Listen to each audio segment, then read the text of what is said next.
Imagine your country is going through a huge political crisis. You have a new leader and several states have new governments. To add to this, not only is your country facing political crisis, but also economical, health, and defense. And then, the worst thing that could ever happen happens. The coronavirus hits Malaysia. Malaysia was in some serious trouble.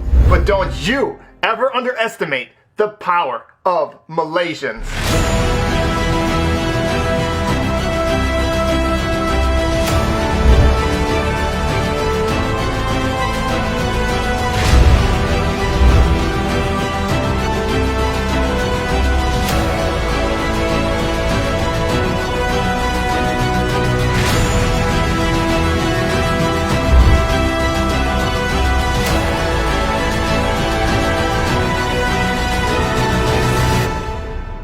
Here are 15 ways that Malaysia did the impossible. Number 15, donations and volunteer organizations.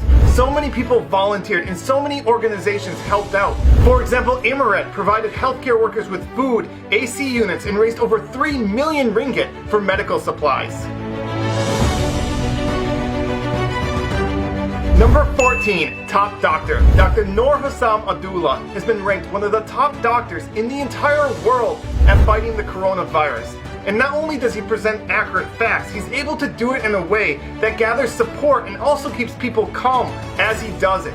Number 13, the movement control order and the enhanced movement control order. These things are not easy to pull off, and it took so many people in different organizations to work together to have them work. Number 12, indirect volunteers. There are so many people that helped out and volunteered and did so many different things like food delivery. Number 11, building temporary hospitals. Malaysia was able to build temporary hospitals very efficiently and quickly. For example, the largest agro park in Asia was able to be built into a hospital in 3 days. Number 10, the Tubelay cluster. The Tubelay cluster complied with any order from MOH, and they never complained even though they had to wait long hours in the heat. Number 9, banks. Banks lent to the borrowers for 6 months. Number 8, universities. Universities allowed students to stay for free and provided them food as well. Number 7, stipends. Nearly 4 million homes received up to 1,600 ringgit. Number 6, ignoring politics. Opposition leaders came together and forgot about politics for the good of Malaysia. Now that is really cool. Number 5, protecting the most vulnerable. Malaysia did a great job in protecting those that were most vulnerable, homeless and foreign workers. They were put in public halls and provided a tent. Number 4, Malaysians returning home. Malaysians returning home from overseas were provided a free hotel, free food, and COVID-19 testing during their 2-week quarantine. Number 3, respect for frontline workers. I've never seen so much respect and love for frontline workers. It was so beautiful to see all the support Malaysians gave to the frontline workers. Number 2, fixing the PPE shortage for frontline workers.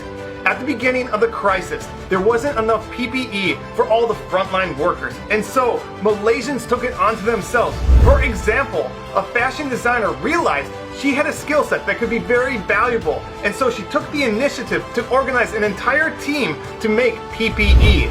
Prisoners made PPE, college students made PPE, even a Malaysian born with no arms didn't let that stop her from making PPE. And number 1, most important, is teamwork. It didn't matter if you were a celebrity or an average person. It didn't matter your social status. It didn't matter your gender, your religion, your ethnicity. All Malaysians came together for the better of Malaysia. And that's how Malaysia was able to do the impossible, to go from a country that had 3 times more cases than any other country in Southeast Asia to now being one of the safest countries in the entire world.